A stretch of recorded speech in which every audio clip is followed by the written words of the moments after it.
आ जाओ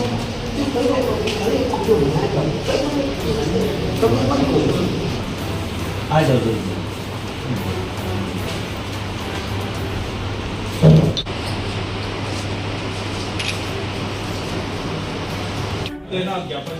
मैं वो समझ रहा हूँ, उनसे मैं बाद में बात करूँ, आपसे बात करूँ।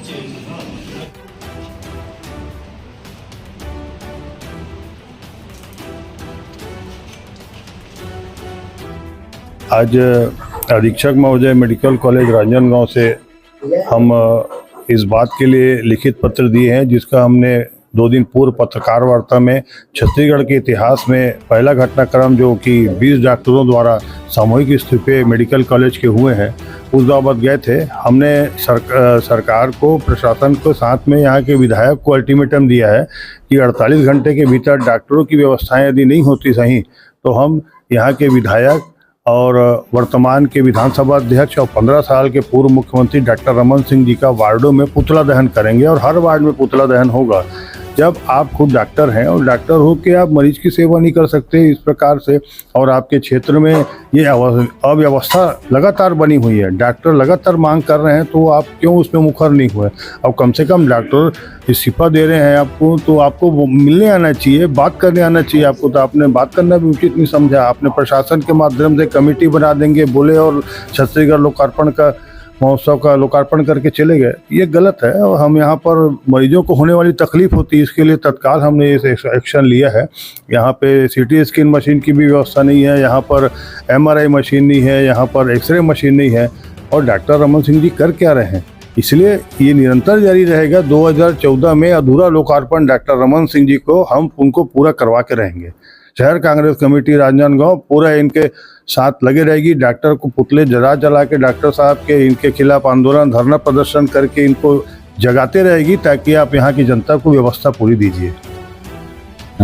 उनकी तरफ से प्रतिनिधिमंडल आया था, आज मुलाकात किया उन्होंने, और इस मामले में जो है अभी रिसेंटली 20 डॉक्टर ने सामूहिक इस्तीफा देने की जो बात कही थी, ठीक है, उस मामले में उन्होंने प्राइमरी तौर पे हमको पूछा कि आपके यहाँ व्यवस्था कैसी चल रही है, कोई उसमें इश्यूज तो नहीं आ रहे। तो हमने बेसिकली उनको बताया ये जो 20 डॉक्टर हैं इन्होंने इस्तीफा नहीं दिया था, ठीक है, सिर्फ इन्होंने अपनी कुछ मांगे रखी थी, और इस मांगे पूरी नहीं होने के दशा में वो 1 महीने के बाद या 2 महीने के बाद जो है देने के लिए बाध्य हो सकते हैं, ऐसा उन्होंने अपने पत्र में लेख किया था करके। तो इसके उपरांत शासन के निर्देशानुसार जो है हम लोगों ने उनके साथ चर्चा की, उनको बुलाया, और बातचीत उपरांत ये पता चला कि कुछ मुद्दे जो है उनके, ठीक है, वो उन्होंने जो लिखे हैं उसको अगर रिजॉल्व कर लेते हैं तो एज सच उनको कॉलेज में काम करने के लिए कोई इशू नहीं है,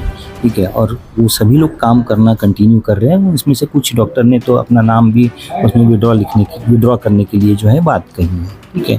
तो इसकी पूरी जानकारी यानी मैं तो समर्थ नहीं हूँ, उनका इस्तीफा भी देते हैं तो वो एक्सेप्ट, यानी मेरी पोजीशन नहीं है, मुझे तो ऊपर भेजना पड़ेगा शासन को, ठीक है, और वो प्रोसेस से जो भी होगा। लेकिन जहाँ तक आज की बात है ऐसी कोई सिचुएशन नहीं है।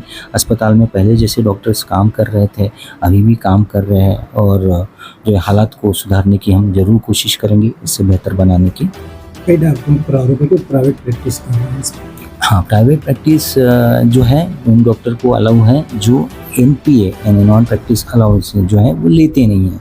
ये जो आपके वेतन का 20% हिस्सा जो होता है वो आपको सरेंडर करना पड़ता है गवर्नमेंट को, ठीक है, तो वो देने के बाद में आप जो है वो सीमित समय के लिए जो है प्रैक्टिस कर सकते हैं, ठीक है। तो इस हिसाब से जिन्होंने अपने जो है NPA को सरेंडर किया है उनको प्राइवेट प्रैक्टिस के लिए कोई मना ही नहीं है, ठीक है, उसमें कोई इशू नहीं है। रिफ़र करने की काफ़ी शिकायत है मेडिकल कॉलेज से। इस संबंध में कोई भी मेरे पास शिकायत आती है तो मैं नियमानुसार उसमें ज़रूर कार्रवाई भी करूँगा और देखूँगा भी उसमें। सुनिए, मैं डॉक्टर देशकर।